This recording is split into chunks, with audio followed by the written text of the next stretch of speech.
What's up, everybody? Justin here, back with a WrestleMania Rewind show. I'm going to cover and talk about WrestleMania 13 and 14, maybe even 15, who knows. So, WrestleMania 13 happened on March 23rd. Is today the 23rd? It might be. Might be March 23rd. I'm not sure, but it feels like it is. Maybe it isn't. I don't know, but anyways, March 23rd is here or it is past. So WrestleMania 13 happened 22 years ago. That's crazy. Can't believe it's been that long. Time let me tell you something. Every year you get older, trust me, time flies by. It is sad, but it's the truth. So WrestleMania 13, 1997, March 23rd. Again, it doesn't feel that long ago to me. I remember watching it live at a friend's house on a pay-per-view. So, up first, we had a fatal four-way, a four-team elimination tag team match. It was pretty entertaining. You had Doug Furnas and Philip Lathon. Really good team. Really good tag team. Underrated. I believe they were in All Japan Pro Wrestling for a while. Might even been in New Japan. They were even in ECW in 97 for a little bit. Not much. So Doug Furnas, Philip Lathon, the Godwins, the Headbangers, and the New Blackjacks. From what I remember, it was a good fatal four-way. I was entertained. I don't remember who won. Sorry, I don't have the results in front of me. I'm just going over the matches. I don't have their damn results. You can look them up if you want. So up next, we had the Intercontinental Championship. This was The Rock's. Well, he was Rocky Maivia at the time. What a bad gimmick. Poor Rock. They shouldn't have made him Rocky Maivia as a babyface character because fans in 97 didn't want to cheer him. They didn't want him as a babyface. They hated him, actually. And I thought that was stupid when the fans started chanting, I think in 98, die, Rocky, die.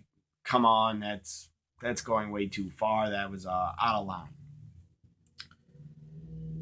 Just because a guy's a heel and you don't like him, probably because you're jealous of him. If you're a fan, no reason to ever chant at another wrestler, go die, or yell at them, you should die, or start chanting, die, and that's stupid. So Rocky Maivia, Intercontinental Champion, defeated Triple H or Hunter Hearst Helmsley on an edition of Monday Night Raw in a pretty shocking upset. At the time, I was shocked that Rocky defeated Triple H. So Rocky Maivia defending against the Sultan. The Sultan was managed by Bob Backlund and the Iron Sheik. I thought the Sultan was a cool character, had a good look. If you didn't know, it was Rikishi. The Sultan was Rikishi. Also, he was Fatu in Head Shrinkers tag team. Also, he was Fatu in Samoan SWAT team. A lot of gimmicks did Rikishi, but the Rikishi gimmick was the best and most successful. So the Sultan and the Rock, Rocky Maivia, are actually related. They are related. I don't know if they're cousins or if Fatu is the Rock's uncle. I'm not sure. But I know they're related. So they had a decent Intercontinental title match again. The Sultan. Intercontinental title match again. The Sultan character was not around long. I believe he's in the 97 Rumble and part of WrestleMania 13 and maybe part of one more In Your House pay-per-view as a Sultan, probably on the kickoff show. So the Sultan character was not around long. It wasn't that memorable, but I thought he had a good look, his gear, and his gimmick. So The Rock, I believe, wins. Rocky Maivia wins by disqualification, I believe. And The Rock's father, Rocky Johnson, got involved, came in the ring. I believe he took his shirt off and started attacking Iron Sheik and Bob Backlund and the Sultan. So up next, we had Triple H. It was like a grudge match. Hunter Hearst Helmsley with China, his bodyguard. She was very green, very new to wrestling. And I don't know how look. Triple H and China did fall in love. They were dating, but I don't know how Triple H did it, how he dated her. Because I'm sorry, China looked like a guy. Really looked like a guy before she had surgery on her face and plastic surgery. Before that, 97, she really looked like a guy. That's just my opinion. Nothing wrong with that, but she looked like a guy. I guess Hunter Hearst Helmsley, Triple H, Paul Levesque, I guess he could see past her looks. And maybe she's a great person to him. I don't know. So Hunter Hearst Helmsley with China taking on Goldust with Marlena. Marlena gets ragged out. Put in a bear hug and just swung around like this, but faster and more vicious. It looked like Marlena was going to get broken in half. It was pretty insane. So I think Triple H won. Who knows? I don't really remember. But that was not Hunter's debut, but China's WrestleMania debut and Marlena's WrestleMania debut. Up next, we had the tag team titles, Owen Hart and the British Bulldog defending the tag titles against a kind of odd team, Vader and Mankind with Paul Bearer. I guess the team made sense because Paul Bearer managed Mankind and he started managing Vader. So they put them together. Nobody expected Vader or Mankind to win the tag titles. I did not. And they did not. Owen Hart and British Bulldog win and retain. It might have been by disqualification. I don't remember. But it was a decent tag match for the tag titles. It wasn't bad. Up next, we had a Chicago street fight 6-man tag because WrestleMania 13 was in Chicago. The Legion of Doom, the Road Warriors, got a huge pop, huge reaction. They come out with Ahmed Johnson. Ahmed Johnson, the guy was so bad.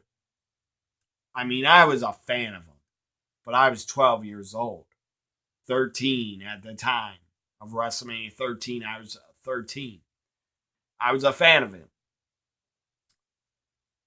But looking back on it, Ahmed Johnson, the guy was a botch machine. The guy injured a lot of wrestlers. And not really his fault. He just was not good at being a pro wrestler. He injured a lot of guys.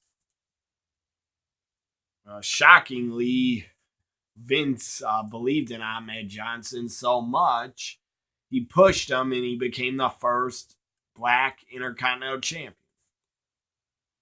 So Ahmed Johnson comes out with the Legion of Doom with the spikes, shoulder pads on. Crowd gives him a huge pop. mostly because the Road Warriors were always announced as from Chicago. They were not, but that's where they were announced from. So they take on the team of Farouk and the Nation of Domination. This was a pretty good street fight. I enjoyed it.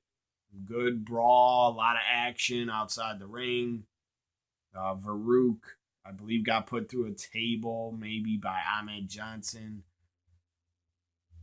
Might have got powerbomb through a table, something like that. Sit out powerbomb.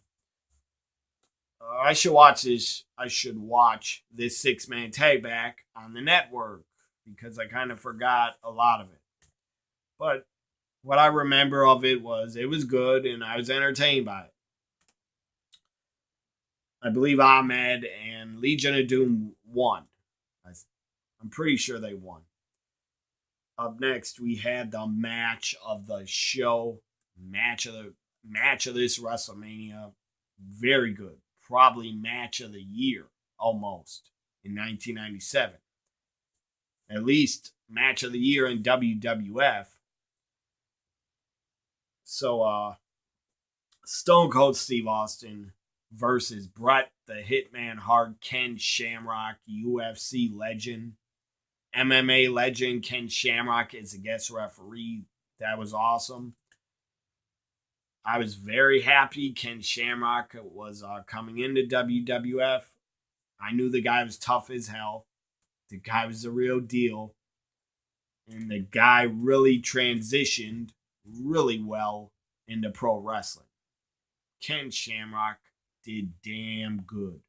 From MMA to pro wrestling. The guy was a natural.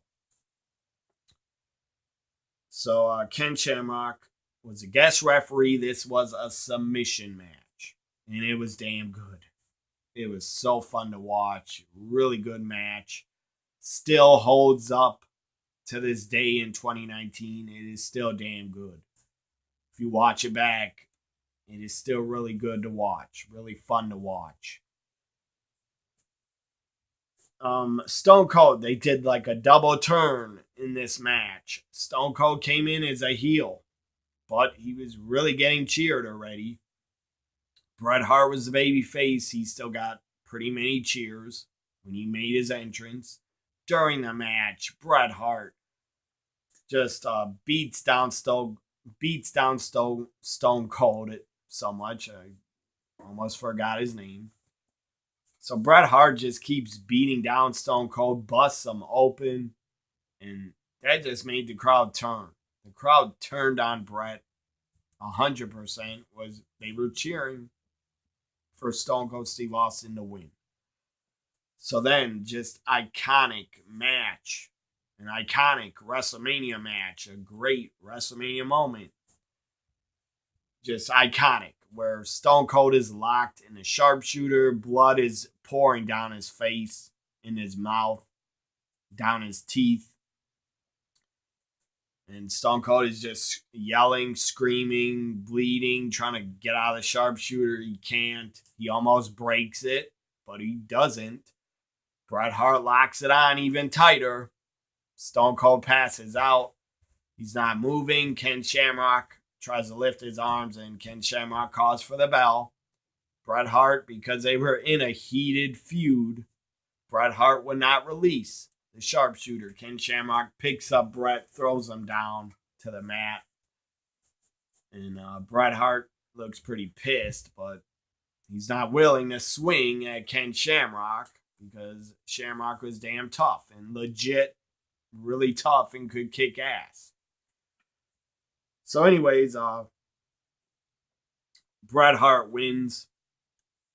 And when Stone Cold wakes up, he gets up, he limps out of the ring without any referee's help, without anybody's help. Stone Cold walks to the back, beaten up, but the crowd is really cheering. Just awesome WrestleMania match. Definitely was a match of WrestleMania 13. It's an iconic match with two Hall of Famers that had great chemistry together. It is fantastic. Now the main event. It was not that good. Shawn Michaels probably would have been in that spot to take on Sid, I believe. But Shawn Michaels suffered a knee injury, so he sat out of this WrestleMania.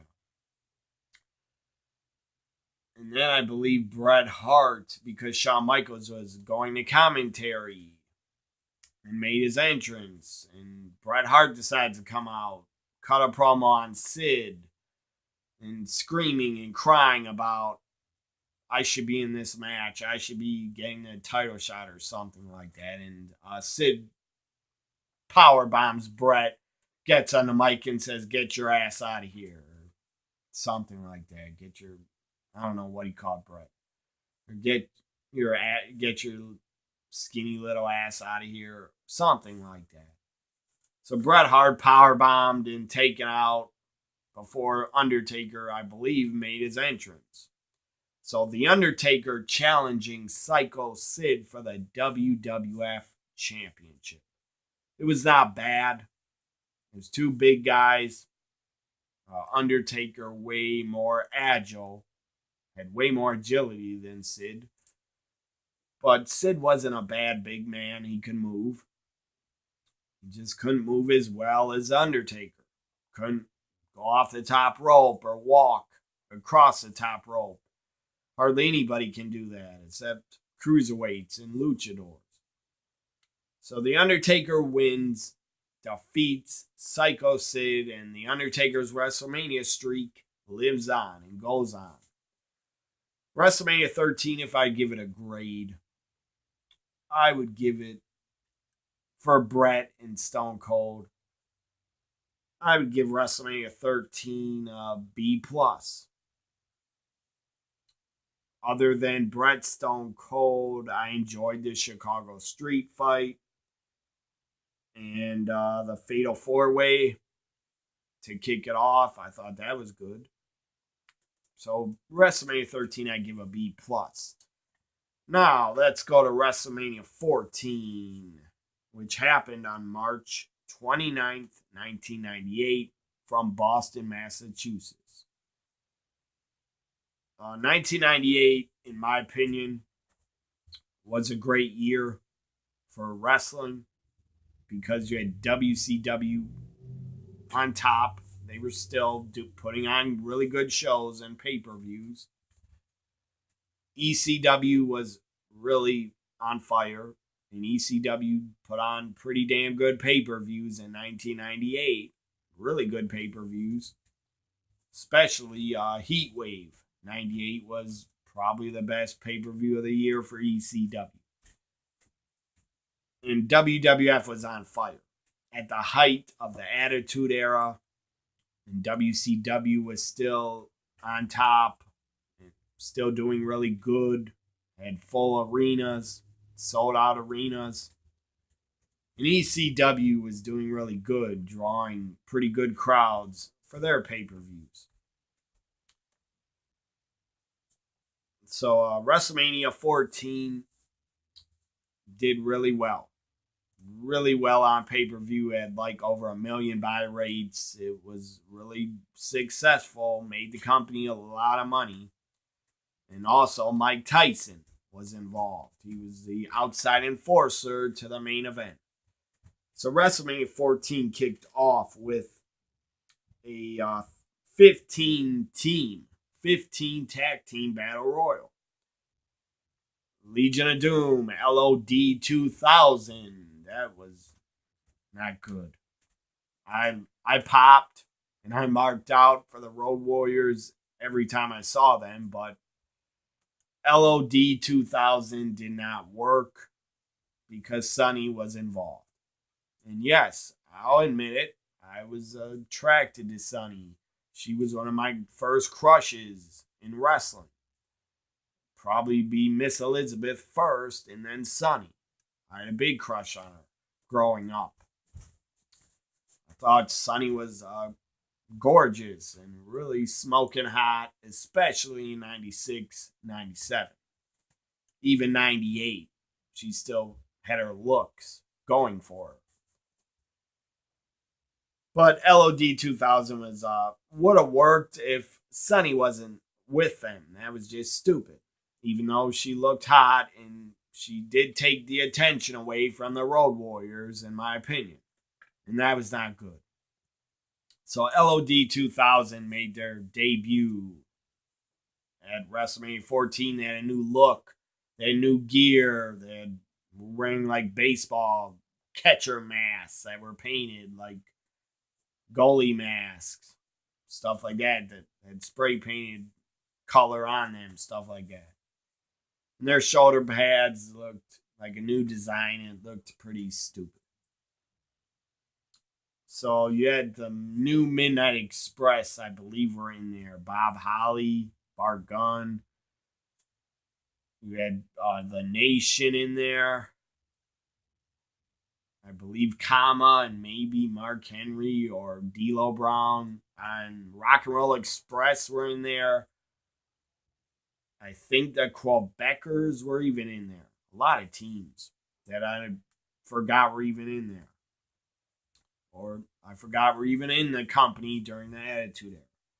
So the Legion of Doom LOD 2000 wins the Battle Royal. They got a huge pop. Really big pop for winning and coming out. So next we had, let's say, the Light Heavyweight Championship. Taka Michinoku. The guy was damn good in the ring. The guy was really good. The guy was ahead of his time. Sadly, when his run as light heavyweight champion was not memorable because the guy barely had any opponents to face. There weren't enough cruiserweights or light heavyweights. So Taka Michinoku was a defending light heavyweight champion, taking on Aguila. Later on, Aguila would become Papi Chulo and be with Lita. And what was his name?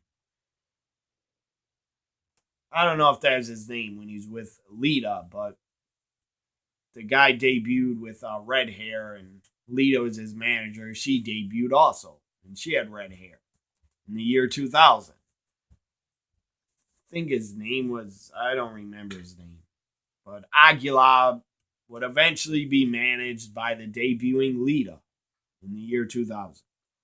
They had a good light heavyweight match, but I believe it was really short. Really short. Taka Michinoku wins and retains. And they barely defend the light heavyweight title.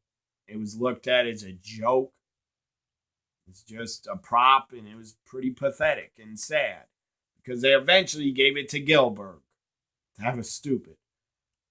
And Gillberg was one of the longest reigning light heavyweight champions, which is sad. He was before, I believe, Neville broke his record. So they barely defended the light heavyweight title until like the year 2000. They started defending it more. And sadly, WrestleMania 16 and 17 did not even have light heavyweight title matches on the show.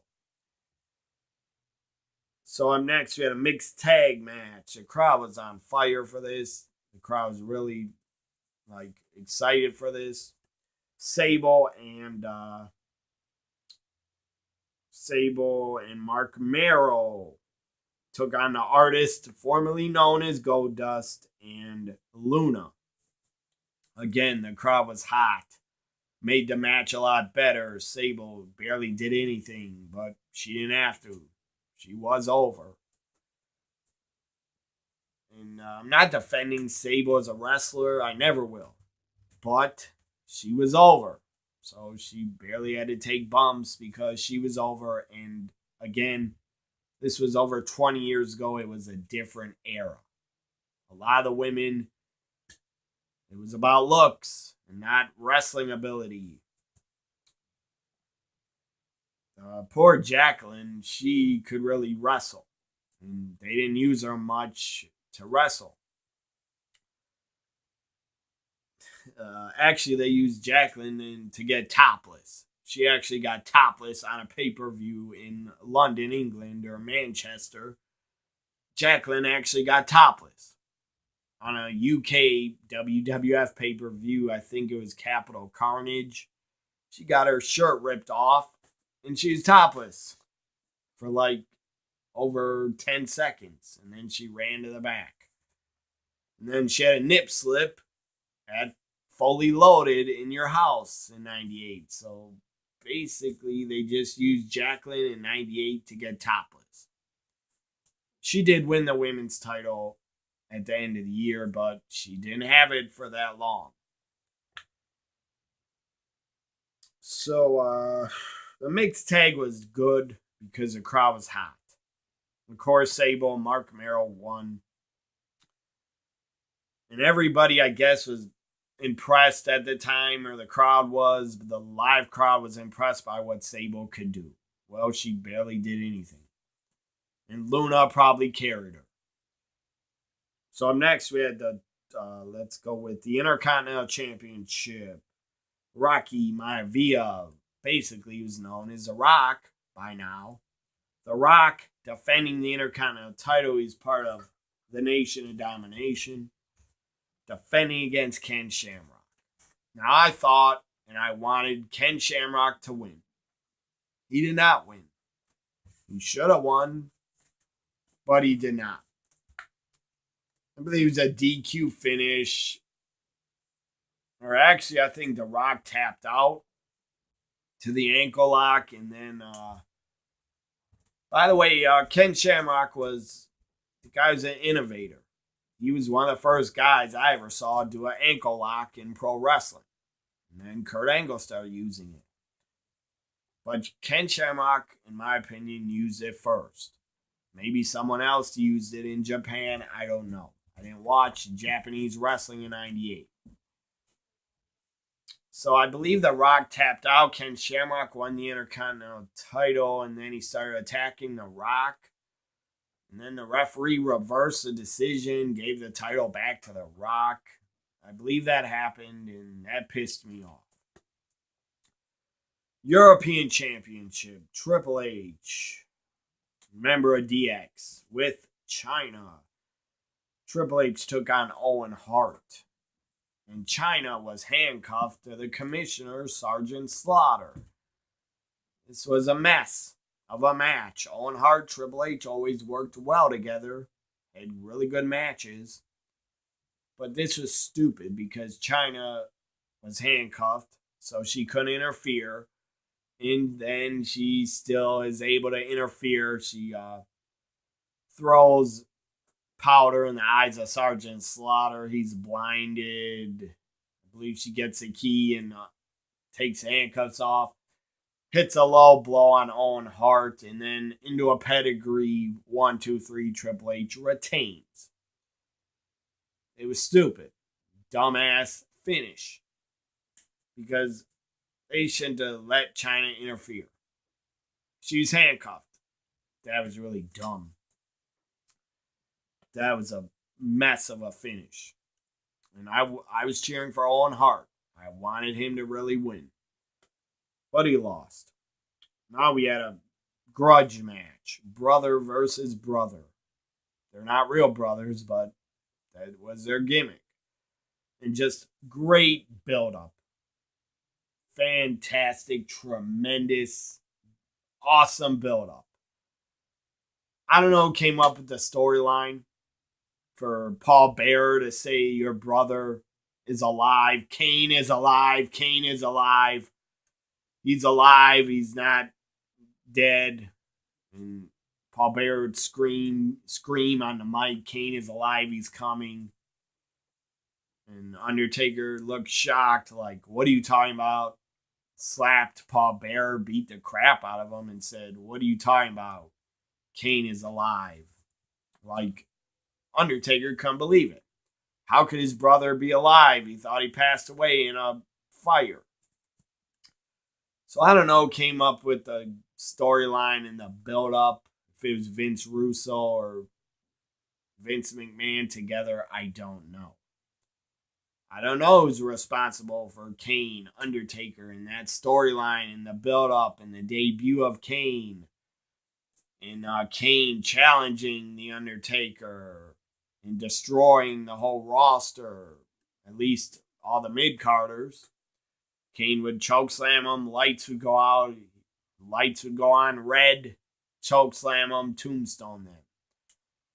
And Undertaker would not fight his brother. He would not do it until Kane set the casket on fire at Royal Rumble 98 with The Undertaker in it. That is murder. That is murder. Undertaker should have been gone, dead, murdered. But this is wrestling. Anything and everything happens, and people always return. Especially The Undertaker. The guy's been buried alive, burned, put in a coffin, put in a casket, and he always returns back from the dead. So I guess you could say the Undertaker character is kind of like Jason Voorhees. Pretty damn funny. Only in pro wrestling, something like that can happen. Where you keep returning from the dead. So again, the storyline, the build-up to Kane Undertaker at WrestleMania 14 was so damn good and so well done. Really good build-up for like over 6 months. Just damn good storyline going into WrestleMania 14.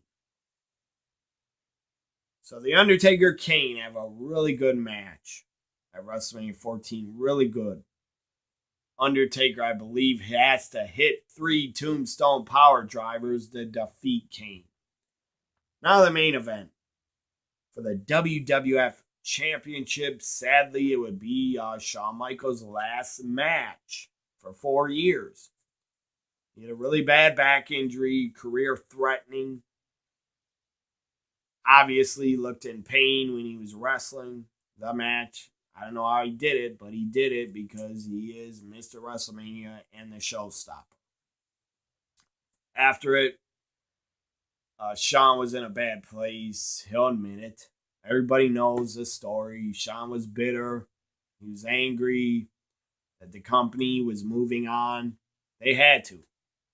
They had to move on from Shawn Michaels because Stone Cold Steve Austin was the hottest thing they had going. And they had to give him the ball and let him run with it for as long as he could. And Stone Cold was the top guy probably till 2003. Until his last match. The guy was still super over. So, Shawn was bitter. He was angry. He was hurt that he had to stop wrestling during the height of the Attitude Era where the company was just printing money. They were absolutely printing money. Everything they put out of Stone Cold's sold is merchandise. The Austin 316 shirt, the video cassette, because Stone Cold said so, those sold like crazy. And probably made the company millions. And I'm sure Stone Cold made the company millions and millions of dollars during the Attitude Era. So Shawn Michaels, Stone Cold, for Shawn Michaels being in pain, they had a really good match. Mike Tyson turns on Shawn Michaels after the match. Mike Tyson knocks him out. And I'll never forget JR screaming, "Down goes Michaels! Down goes Michaels!" That was great. And Stone Cold hits a stunner on Shawn Michaels. Mike Tyson counts 1, 2, 3. Stone Cold Steve Austin becomes a WWF champion. It was a great moment that will live on forever in WrestleMania history. WrestleMania 14.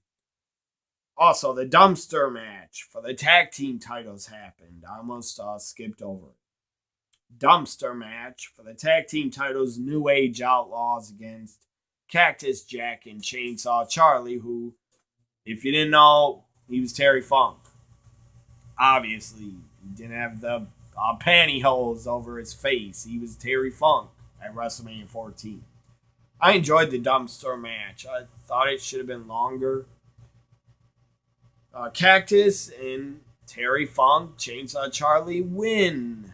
I believe they became tag champs for one day, I think. They had a 1 day title reign as tag team champions, I believe, and they lost the titles in a steel cage on Raw to the Outlaws again. When X-Pac, who made his debut, came back after WrestleMania 14, joined DX, when X-Pac Triple H interfered and helped the Outlaws win the tag titles back. So WrestleMania 14, grade, I would give it just like WrestleMania 14 because of Undertaker, Kane, Stone Cold winning the title, Mike Tyson a part of the event. I would give WrestleMania 14 a higher grade than WrestleMania 13. WrestleMania 14 gets an A minus. A minus grade from me. WrestleMania 15. I'll talk about it. Why the hell not? Make this show longer, but it's my channel, my show. So WrestleMania 15. WrestleMania 15 happened on March 28th, 1999. Again, it was a hot crowd. It was in Philly, the home of ECW. The crowd was damn passionate, and hardcore fans are always in Philadelphia. So it was, again, at the height of the Attitude Era, 1999. I say 98, 99, 97 were great years for pro wrestling because all three companies, ECW, WCW, WWF, in 97, 98, 99, were all on fire and doing really well. And just had great talent a part of their companies. And there was a lot of good storylines also. And a lot of good feuds in 97, 98, 99. So WrestleMania 15 kicked off with, on Sunday Night Heat, I believe they had a tag team battle royal. The winner would get a tag title shot. And the winners were Owen Hart. The winners I think were D'Lo. I'll get to the tag title match later. Kicked off with the Hardcore Championship in a triple threat match. I enjoyed it. Bob Holly defeated Al Snow and Billy Gunn to become the Hardcore Champion. Or he retained. I believe Bob Holly, Hardcore Holly, retained the Hardcore title. Up next, we have the Tag Team Championships. Owen Hart and Jeff Jarrett defending against D'Lo Brown and Test, who won the Tag Team Battle Royal on Sunday Night Heat. So Jeff Jarrett, Owen Hart winning, they retained.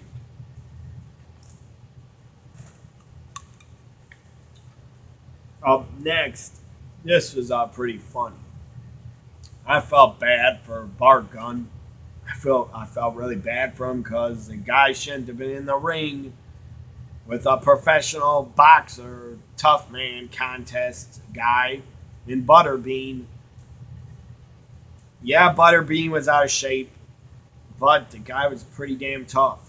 At least he kept winning tough man contests that were boxing matches. I don't know if he's a pro boxer. I don't really care, but the guy's a good, pretty decent boxer. So they did Bart Gunn dirty. They really did. The guy got knocked the hell out. Knocked the F out. Really bad. It was a brawl for all. It was a brawl for all match, and Butterbean knocked out Bart Gunn in like record time. Really quick. Guess the crowd enjoyed it. They popped. But it was not good. To do that to Bart Gunn. That was pretty disrespectful. Their judges at ringside, one of them was Gorilla Monsoon. It was great to see him on WrestleMania 15. Sadly, Gorilla Monsoon would pass away in 1999. And he did look different. He was skinnier. I don't know if he was sick. at the time, but he did get skinnier. So up next, we had Mankind defeat the Big Show by disqualification. And Vince McMahon then later came out in the Big Show's face and was mad at him, I guess, because he got disqualified. So the winner, I believe the winner of Big Show, Mankind, would be the guest referee for Stone Cold The Rock, and Vince wanted to screw Stone Cold. So he's mad at the Big Show for getting disqualified. And Mankind was kind of injured, like he had broken ribs because the Big Show fell back on him. Or Mankind's on his back, and Big Show just fell back on him with all his weight and like crushed him. So I believe Mankind, they said, went to the hospital. Nobody thought he was going to return to be the guest ref. And Vince was mad. He slapped the Big Show in the face. And then the Big Show snapped, grabbed Vince, picked him up by the throat. But then he put him back down on his feet. That was pretty funny, I thought. So up next, we had the Intercontinental title on the line in a fatal four-way. Goldust, or the champion, was the Road Dogg. Jesse James defeated Goldust, Ken Shamrock, and Val Venus in a four corners elimination. Ken Shamrock and Val Venus were counted out, and Road Dogg defeated Goldust. Up next, we had Triple H against Kane. This was Triple H defeated Kane by disqualification. I thought it was funny that they had these guys from a mental hospital dressed up in white that kept going after Kane and trying to catch him and take him away. I always thought that was pretty funny. I believe they did appear at WrestleMania 14 and Kane beat him up or something. So, Triple H again defeated Kane. Now the Women's Championship, which this was a mess. Really god-awful match also. And it's not Tori's fault. It was Sable defending the women's title against Tori. Not Tori Wilson, the other Tori that joined DX and that was a stalker super fan of Sable's. That Tori from 1999. Not WCW's Tori Wilson, who would also debut in WCW in 99.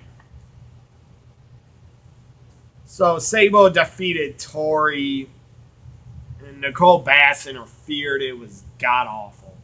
It was a mess. It was an embarrassment of a women's title match at a WrestleMania. And again, not Tori's fault. I got nothing against Tori. She was a decent wrestler. She could work. So up next we had European Championship, Shane McMahon. Shane McMahon making his WrestleMania and wrestling debut. Shane McMahon defeated X-Pac. Shane was the European champion. I don't remember how the hell he got it or won it. I just don't. But Shane and X-Pac had a really good match for the European title. Really good feud also. X-Pac probably really carried Shane and helped him have a good match. Or pull out a good match. And X-Pac in 99, 98, the guy was super over as a babyface. Until he turned heel. Then X-Pac with Tori, they were really hated. So up next we had The Undertaker defeat the Big Boss Man in a Hell in a Cell match. This was totally unnecessary to make it a Hell in a Cell. It was stupid. I guess it was Big Boss Man and the corporation against the Ministry of Darkness. It was stupid. Should have been a regular match or a street fight or Falls Count Anywhere, but no. It was a Hell in a Cell and it was dumb as hell. The match was a mess. It was not good. There was a lot of botches in it. The crowd was like dead. The crowd was not into it at all. They could care less that the Hell in the Cell was even there. And then after the match, of course, The Undertaker wins and his streak goes on. After it was unnecessary, they hung Big Boss Man by a noose. He was hanging from the Hell in the Cell like he was being hung. I guess as a dummy, Big Boss Man. It wasn't real. It wasn't the real guy, Ray Traylor. It looked real to me. It looked like he was really up there being hung because his legs were moving. I guess it was a stunt man. I don't know how they did it. I mean, they did it. It was well done how they had the guy hanging from a noose. And it wasn't Big Boss Man. It looked real to me. Obviously, it was not real because you would have killed him. For real. If you hang someone from a cage by a noose, you would kill them. They would not be able to breathe. You would cut off their oxygen. They'd go unconscious like immediately. So the hanging was well done. I'll say that. And the crowd was like shocked that it was happening, I think. The crowd didn't know how to react. The crowd like gasped. There was like a gasp in the crowd, like, what? Like, oh my God, what the hell's happening? Again, it was well done how they did it, but it was unnecessary and it didn't need to happen. It was just stupid. So after that mess, Hell in the Cell was one of the worst WrestleMania matches of all time. Now the main event, Stone Cold Steve Austin challenging The Rock. The Rock was part of the corporation. And I think Shane McMahon was a ref for part of it. I think a normal Earl Hebner got knocked out or something. And then Shane tried to be the ref. And then Mankind returned in his referee shirt with spray painted black stripes. Mankind returned, might have took out Vince or took out Shane. Vince comes down the ring trying to screw Stone Cold. Vince attacks Stone Cold, then he ends up getting attacked and stunnered after the match. Jim Ross returned to commentary. Sadly, he had Bell's palsy and he had to go away for a while. But it was great to hear good old JR return. It's great to hear JR call the main event. Even though his voice was not 100%, didn't matter. It's great to hear him. The main event was really good. Stone Cold, The Rock, one of the greatest rivalries in WWE history. Just one of the greatest feuds ever also. And, yeah, Stone Cold and The Rock at WrestleMania 15 was the match of the pay-per-view. Probably the best match. Definitely was the best. And the match of the show. Everything else was not that good, except for Shane and X-Pac. So, yeah, Stone Cold wins. The WWF Championship. The Rock took a great stunner and, flipped backwards. The Rock always took some of the best stunners, how he sold them. It was great. It was really good stuff. And Stone Cold stunners Vince, pours beer on him, has the WWF Championship, toasts it with a beer can. Everybody just going insane. Stone Cold Steve Austin was so goddamn over. If you didn't experience the Attitude Era, if you didn't get to go to live events where Stone Cold was a part of them, I did. I went to many that Stone Cold was on. I actually was at a house show in March of '99. I went to a live event right before WrestleMania 15 where the main event at the live event was Stone Cold versus The Rock. for the WWF Championship. The crowd was just so goddamn loud and electric. The arena was sold out for a house show. It was like 18 to 17,000 people were there for a house show. That's how on fire the WWF was in 99. They were selling out every pay-per-view and everything. So just to see Stone Cold when he was in his prime, and when he was champion in 98, 99, to see him in person live, it was great. It was great to see. A memory I will always remember. Those super loud reactions he got. The guy was super over. You think Becky Lynch is over and Kofi Kingston's over? They are. But their reactions are not even close to the reaction Stone Cold Steve Austin was getting. But again, it's a different era. It was a different era. It was a different fan base. The fans were, first off, the fans are more disrespectful. And a lot of disrespectful chants they would do at the wrestlers. A lot of fans are still disrespectful. Some of them. Sometimes try to take over the show and hold it hostage. Like they did to Ziggler and Rollins when they had that 2 out of 3 falls or whatever it was, Iron Man match. Last year, 2018, the crowd was disrespectful as hell. I don't care if you were bored or blown up or tired, you shouldn't have done that. They started doing the Royal Rumble countdown. I don't know what was wrong with that crowd, but really disrespectful. But back in the Attitude Era, the crowds were just, they're wild.